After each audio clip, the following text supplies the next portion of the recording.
Обычный, малосольный огурец. А сколько радости, сколько счастья. Как-то раз супруга задумала солить огурцы, а я ей и говорю: а давай все заснимем и рецепт запишем. А она мне говорит: да кто же этого не знает? Я говорю: ну мало ли чего. А может, кто-то и не знает. Слушайте меня. Лучший рецепт за прошедшую пятилетку. Я этот рецепт теперь и в новую книгу обязательно вставлю. А на днях для завтрака приготовили яичницу, обычную яичницу с фасолью, с помидорами, с жареным лучком.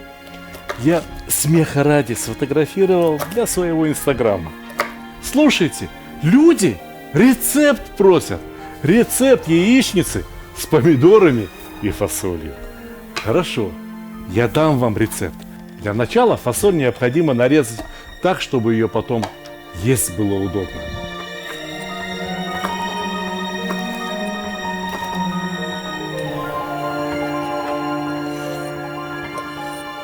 Фасоль необходимо припустить. Припустить в небольшом количестве воды. Можно прямо на той же сковородке, где мы потом ее и готовить будем. Это необходимо для того, чтобы она стала чуточку нежнее.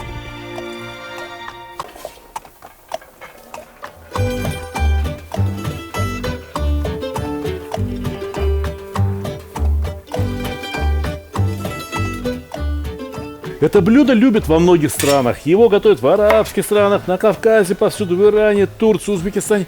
Где только не готовят. И в России каждый второй готовит и считает своим любимым. Но я вам могу совершенно точно назвать страну, где такое блюдо любят больше всего. Угадали? Азербайджан. Слушайте. Однажды меня пригласили в Азербайджан для того, чтобы судить конкурс между самодеятельными кулинарами. И одним из заданий было приготовить яичницу с помидорами. Столько нерожденных цыплят я за свою жизнь не ел. Но могу вам сказать, что у каждого эта яичница носила индивидуальный характер. Они все были разными. Фасоль поварилась 3 минуты или 5, я не знаю, я никогда не засекаю точно время. Но совершенно точно понимаю, что обваренную фасоль надо переложить в холодную воду, иначе она сама себя переготовит.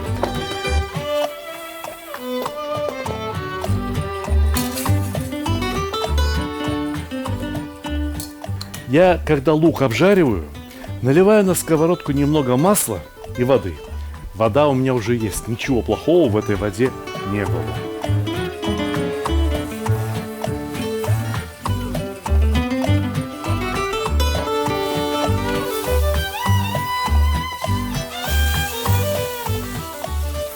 И лук тоже накроем крышкой, так он быстрее нагреется и начнет жариться. Пока лук нагревается, займемся чесночком. Чем мельче мы его нарубим, тем больше вкуса из него перейдет готовое блюдо. Очень часто в кулинарии самое важное – это правильное извлечение вкусов и ароматов из самих продуктов.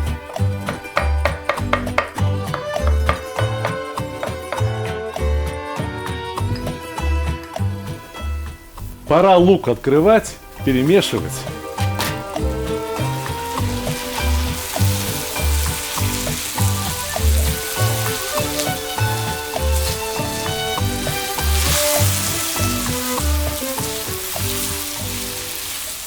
Яичница, я вам сразу скажу, у нас планируется громадная, на всю съемочную группу, на всю семью завтрак.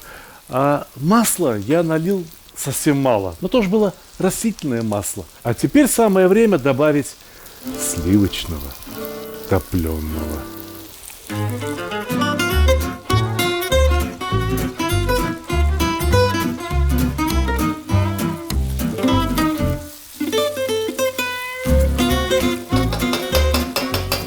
А теперь специи. Вначале куркуму, потому что лука много.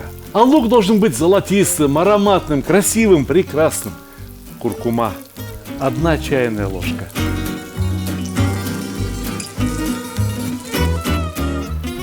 черный перец. Вы едите яичницу без черного перца? Я никогда. Без соли и без черного перца яичницу. Да ни за что.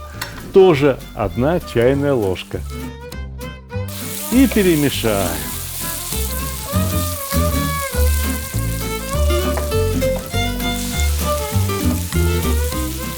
Настало время поговорить о помидорах. В Азербайджане тоже споры идут. Одни режут крупно, другие режут мелко, третьи вовсе трут на терке. Но если тереть на терке, то какая разница, возьмете ли вы свежий или возьмете вы натертые помидоры из консервной банки? Продают такие в любом гастрономе.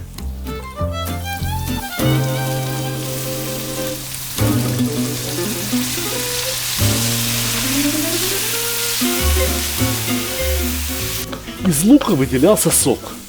Этот сок приперся к сковородке. Да и сами кусочки лука кое-где стали такими почти что черными. Это сахара карамелизировались. И сейчас соком из помидоров их необходимо смыть со сковороды, растворить в будущем нашем блюде. Это будет вкусно.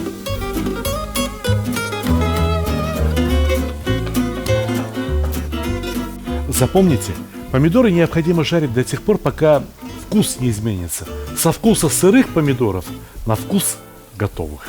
В луке и в помидорах какие вкусы самые важные? В луке сахар, в помидорах кислота. Но в этих помидорах я подозреваю, что кислоты не очень-то много. Однако, если я добавлю только лимонный сок, то это изменит только кислотность блюда, но никак не изменит его вкус и запах. А весь вкус, точнее запах, вот здесь, в цедре, все эфирные масла. Смотрите, вот этот мельчайший пар, вот он, запах лимона.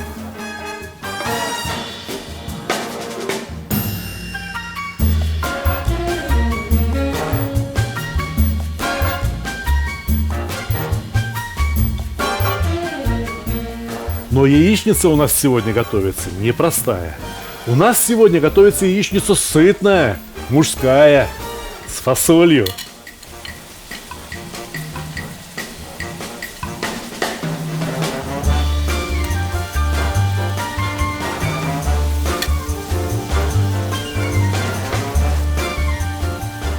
Драгоценная специя – цедра.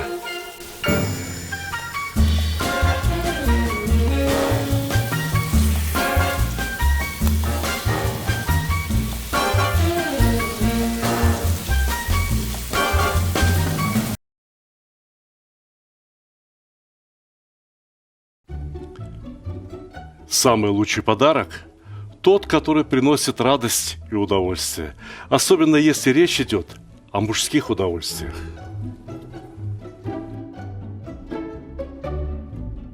Самый лучший подарок – тот, который приносит пользу.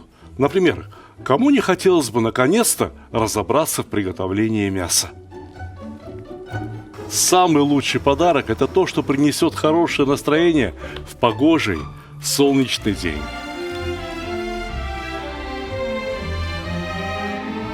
Самый лучший подарок – тот, что способен научить чему-то полезному и вкусному, ведь казан на кухне, как рояль в оркестре.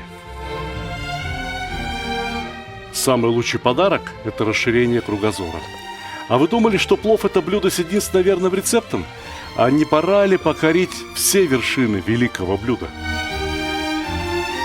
Самый лучший подарок – тот, что может сделать человека счастливым.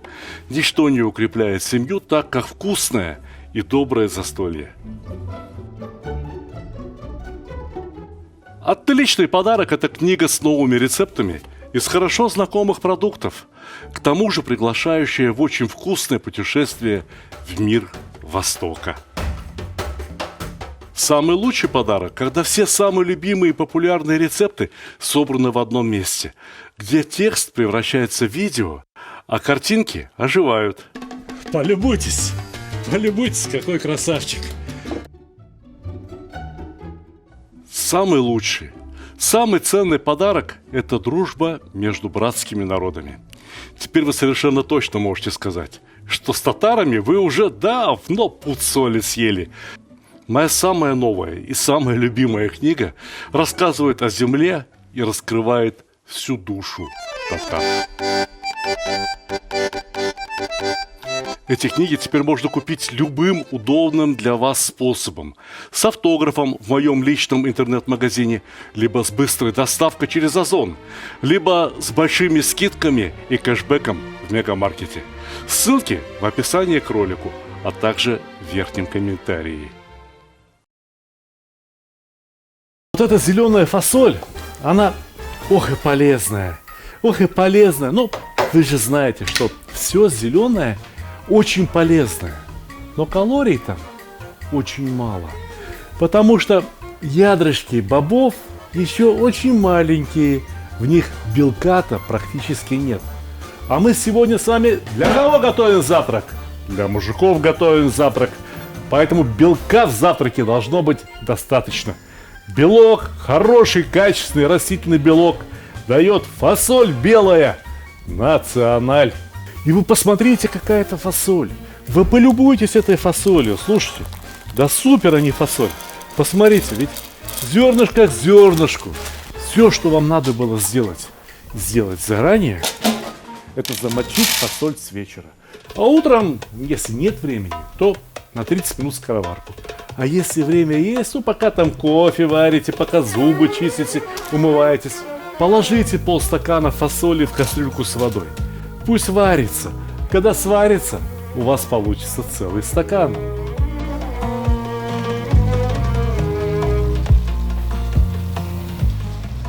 Вот какая у меня мысль. Раз уж мы с вами сегодня так хулиганим с этим рецептом, то почему бы не добавить в него еще и огурцы?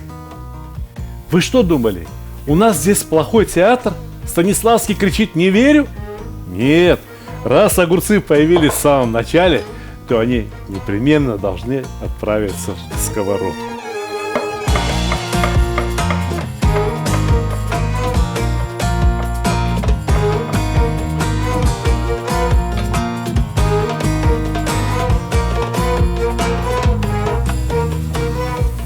Интересно, хватит ли той соли, что содержится в огурцах?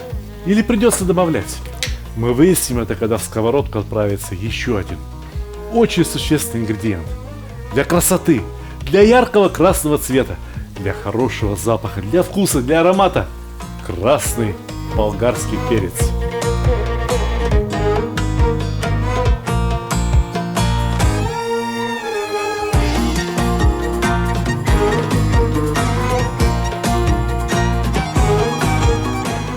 Проверим на соль.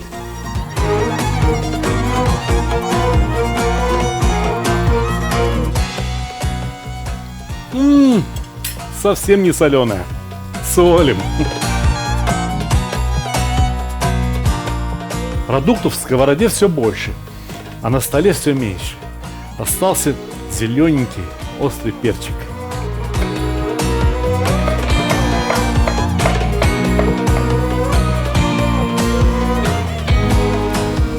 Зеленый перчик, как продукт очень сильный, очень яркий, я специально добавил в самом конце, чтобы он не окрасил своей остротой вкус всей сковородки.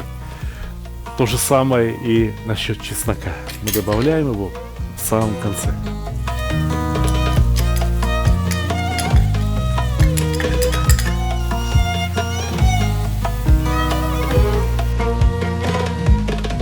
Ну а самый нежный, самый тонкий, самый ароматный продукт – зелень.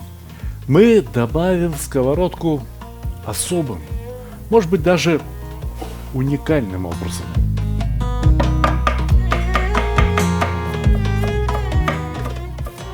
Мини-базилик зеленый, красный базилик, петрушка, кинза. Можно положить всю ту зелень, которую вы любите.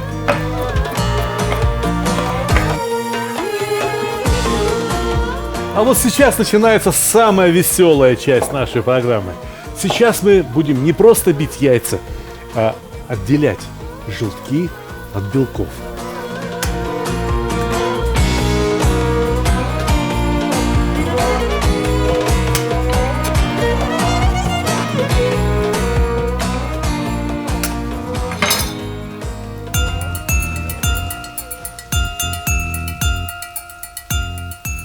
белки и зелень непременно надо посолить.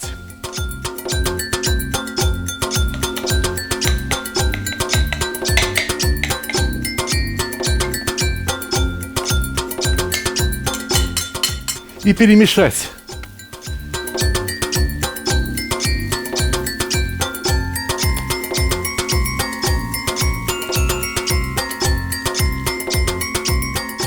Накрыть крышкой до тех пор, пока белки не отвердеют. Но, конечно же, убавить огонь.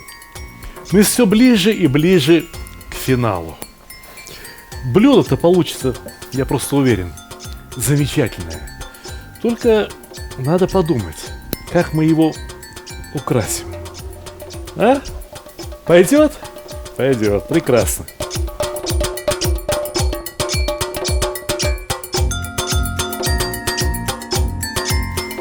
Смайлик, не смайлик, почти что символ нашего канала Казан Мангал.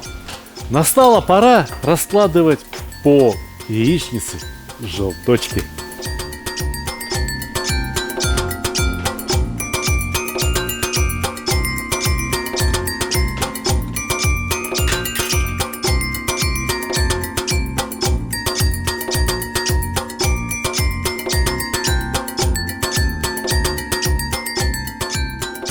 Кто любит, чтобы желтки были практически вкрутую, ну, накрой крышкой на 2-3 минуты. Этого достаточно. А я люблю, когда желтки практически живые. Смятку. Приятного вам аппетита, больших успехов в кулинарии и, конечно же, хорошего дня!